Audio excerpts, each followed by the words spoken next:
মাশাল্লাহ, আলহামদুলিল্লাহ, বড় বাবাটা আমার গাড়ি চালানো শিখে গিয়েছে। তুমি খুশি হয়েছো? হ্যাঁ। এটা তোমার কিসের ট্রিট? বাবারা কোথায় যাচ্ছ এত রাতে? মাশাল্লাহ মাশাল্লাহ, বাবাদের মন খারাপ, পড়াশোনা শেষ করে বাবাদেরকে একটু নিয়ে বের হয়েছি, একটু হাঁটবো তাই। আসসালামু আলাইকুম, কেমন আছেন আমার প্রিয় আপু এবং ভাইয়ারা? আশা করি আল্লাহর অশেষ রহমতে আপনারা ভালো আছেন। এখন রাত বাংলাদেশ টাইম 2টা এবং সৌদি আরব টাইম 11টা। তো আমার বাচ্চারা সন্ধ্যা নাস্তা খেয়ে পড়াশোনা শেষ করে তাদের বায়না হচ্ছে তারা বাইরে যাবে, কিছু খাবে এবং একটু হাঁটাহাঁটি করবে।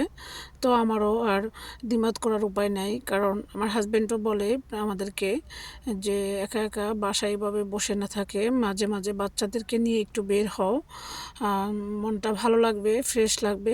সত্যি অনেকটা সময় বাচ্চাদেরকে নিয়ে এই এলাকার মধ্যে হাঁটাহাঁটি করেছি, তো আলহামদুলিল্লাহ অনেক বেশি ভালো লেগেছে।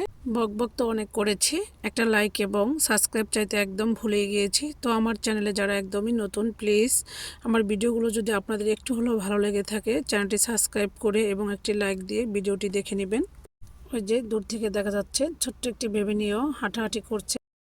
তো হঠাৎ করে আমার ছোট ছেলের বায়না যে মামুনি আজকে তো তোমাদের ম্যারেজ ডে, তো আমাদেরকে ট্রিট দিতে হবে।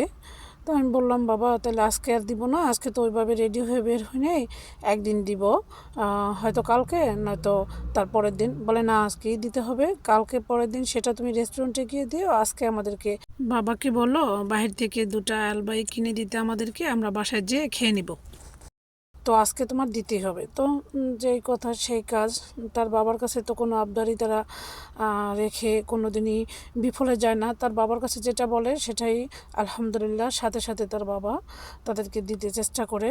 কিন্তু সবসময় তার বাবার একটা বায়না থাকে, বাবা ঠিক আছে তোমাদেরকে সব দিব, কিন্তু আমার ঠিক মতো লেখাপড়া করতে হবে। তখন ছোট বাবাটা আগে আগে বলে দিয়েছে, বাবা আমরা 2 ভাই খুব সুন্দর করে লেখাপড়া করে এসেছি, মামুনিকে পড়া দিয়ে এসেছি, এখন অত কথা বলো না, অনেকটা হেঁটেছি, আমি খুবই ক্লান্ত, আমাকে ঠান্ডা কিছু খাওয়াও। তারপরে সবাই মিলে আইসক্রিম খেয়ে এরপর তাদের খুব বেশি পছন্দ আলবাহিক। যারা সৌদি আরবে আছেন তারা তো অবশ্যই জানেন আলবাহিকটা ছোট থেকে বড় সবাই খুবই পছন্দ করে। তো লাস্টে সেখানে নিয়ে গেল। যাই হোক, যেটা বলতেছিলাম, এরপর আমরা অনেকটা পথ হেঁটে হেঁটে ক্লান্ত হয়ে ঠান্ডা কিছু খেয়ে আবারও হেঁটেছি। আজকে অনেক বেশি হেঁটেছি, সব কিছু মিলে অনেক বেশি ভালোও লেগেছে, মনটা এতটাই ফ্রেশ লেগেছে কি বলবো। বাইরে প্রচণ্ড গরম, তার মাঝেও হালকা হালকা বাতাস বইছে, সব কিছু মিলিয়ে অসাধারণ ছিল।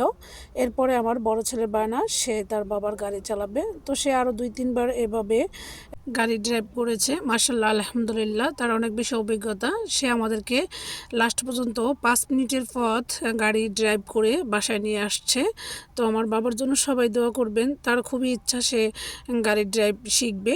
তো তার বাবা যেহেতু খুব ভালোভাবে পারে, তাই তার বাবা মাঝে মাঝে সময় পেলে তার পাশে বসিয়ে এভাবে শিখিয়ে দেয়। তো এখনও সে বড় রোডে উঠতে পারে না, তবে আমাদের মহল্লার মধ্যেই সে মার্শাল্লাহ আলহামদুলিল্লাহ ড্রাইভ করতে পারে। তো তার জন্য অবশ্যই সবাই মন থেকে দোয়া করবেন। তো আমার তো প্রথম প্রথম এভাবে তার গাড়িতে উঠলে খুবই ভয় লাগতো, তো আলহামদুলিল্লাহ এখন আর ভয় লাগে না, সে অনেকটাই শিখে গিয়েছে। এই তো কথা বলতে বলতে এরপরে বাসায় চলে আসলাম। তো 2 বাবা খেতে বসে গেল, ভাবলাম সেটাও একটু ভিডিও করে। যাই হোক, আমার ছোট বাবাটা আজকে বারবার তার বাবাকে ফোন দিয়ে বলেছে আজকে তো তোমাদের হ্যাপি ম্যারেজ ডে, সে উপলক্ষে আমাদেরকে ট্রিট দিতে হবে। তার বাবা বলছে ইনশাআল্লাহ। এরপর অনেকটা হাঁটাহাঁটি করে তাদের জন্য অবশেষে আলবাইক নিয়ে এসে পড়েছি। যাই হোক, আমার আজকের ভিডিওটি আপনাদের কেমন লেগেছে অবশ্যই কমেন্ট করে জানাতে ভুলবেন না। পরবর্তী ব্লগ দেখার আমন্ত্রণ রইল। আজকের মতো বিদায় নিচ্ছি, আল্লাহ হাফেজ।